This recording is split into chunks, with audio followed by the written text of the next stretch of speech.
Excel MDURATION function. This function returns the modified Macaulay duration for a bond with a $100 par value. It measures how much a bond's price will change in response to a change in yield. The syntax is MDURATION with parameters settlement, maturity, coupon, yield, frequency, and an optional basis.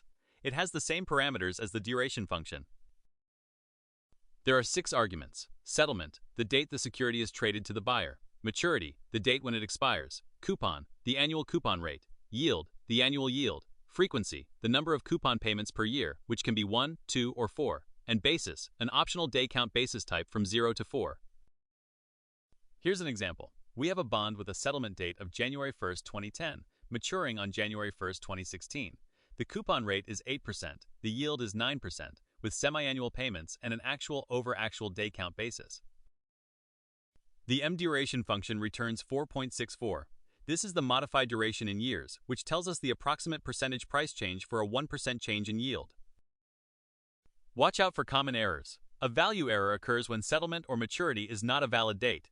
A num error occurs when coupon or yield is negative, frequency is not 1, 2, or 4, basis is out of range, or settlement is on or after maturity.